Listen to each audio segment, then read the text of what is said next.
Photoshop CS3 Extended offers a unique feature to open up a footage clip as a Photoshop file. This gives you a lot of interesting opportunities for unique color correction effects.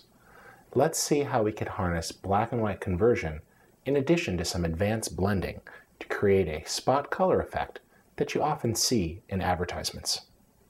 So I've got a clip selected, it's a movie file, and I'm going to go ahead and tell it to open it with Adobe Photoshop CS3. It comes in, and you'll notice from the layers palette here that there's a little video layer thumbnail attached to the main icon. This is indicating that this is an actual footage layer. So if we choose Window, Animation, and let's just drag that up a little bit, we can actually press play or the space bar, and you'll see that the footage begins to play. Now initially, the frames per second may not match the exact speed of the clip, and that's because it's caching the file into RAM.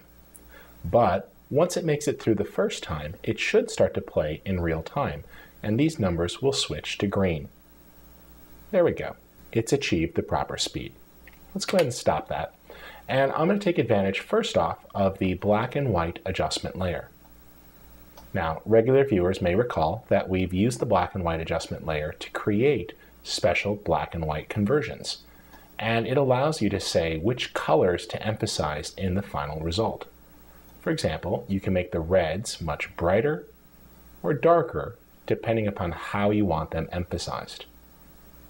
Let's go ahead and play with the yellows, which there's a lot of in the fire. We'll find that a little bit repressed. And then play with the greens and the cyan to find the right balance for the house. And the blue there will affect the sky. There we go. And a little bit of magenta to get the noise out.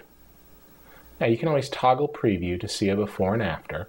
And all we're trying to do there is quickly come up with a look. If you have a look that you'd like to save, just click here and you can actually save a preset. This way, you can toggle and try other settings out to see what some of the presets look like, or go back to the one that you created. Now, I like that infrared, so let's actually start there. And we'll back that off just a little bit. And that looks pretty good. Let's go ahead and click OK.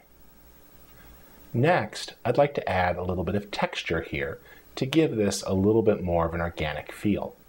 I'll go ahead and add a new adjustment layer, this time choosing a pattern adjustment layer. And one of the default patterns will load. Now, these are fairly obnoxious, but if you come over and click on the submenu here, you'll see that there's a whole list of patterns. In fact, the artist surfaces and the grayscale paper provide some nice textures that you can use in a video environment. Let's try the artist surfaces here, and we'll pick a more subtle pattern just to add some noise to the scene. That's pretty good. This brush pen, I can click OK. And what I'm going to next do is change its blending mode to mix it in with the layer. Now, you can manually step through and pick these, but that gets a bit tedious. A great shortcut instead is to select the Move tool by pressing V or clicking it in the toolbar, and then using the keyboard shortcut of Shift+. Doing so, you'll see that it steps through the blending modes one at a time until you find one that you like. I like Overlay. If I toggle that off and on, you see that the pattern is creating a nice high contrast effect, as well as evening out the texture of the clip. Now, this is just about done, and if I wanted this to just simply be a high contrast black and white image, I've got it right now. But instead, I'd like to go ahead and leave the red of the fire behind. Let's go ahead and duplicate this layer, and we'll call it Fire Overlay. And we'll put that on top. If we double click on that layer, you'll see that we have the ability to blend. Now, oftentimes people will just try changing the blending mode until they get different results. And you see that this alone does create some very nice looks. But I'm going to set this back to normal for right now, and instead focus on this blend if category. This allows you to say blend if certain values are met.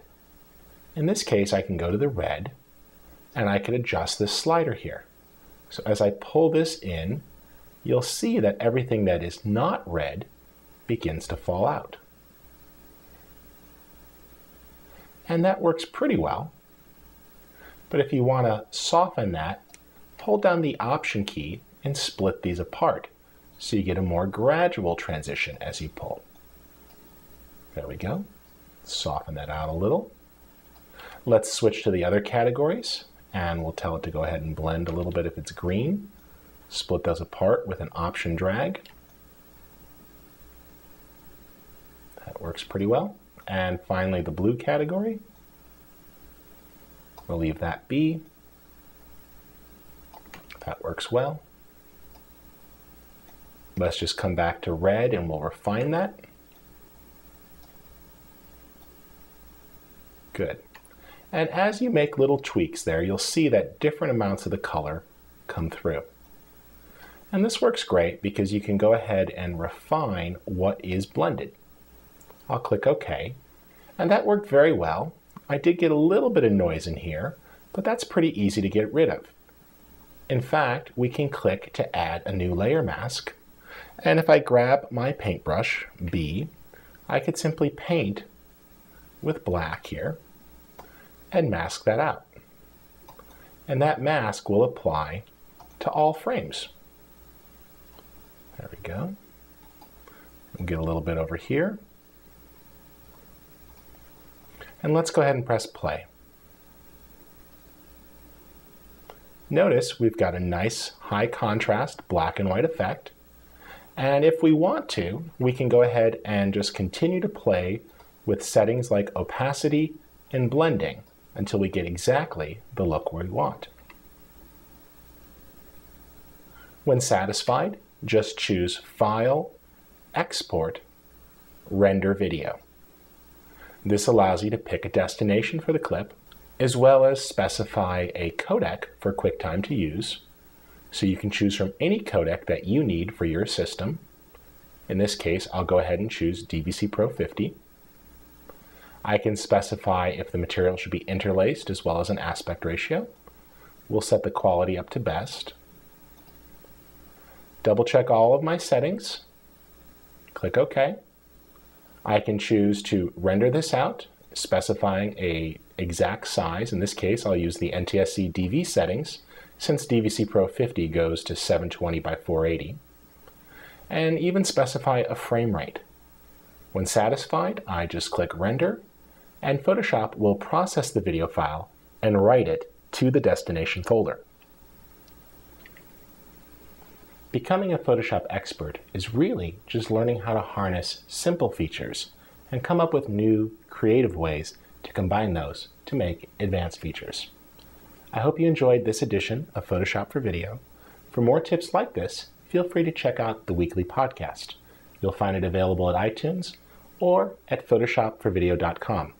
Plus, there's lots more resources there, including the book and DVD series of the same name. With this tip on how to use Photoshop CS3 Extended for use with a video workflow, I'm Rich Harrington.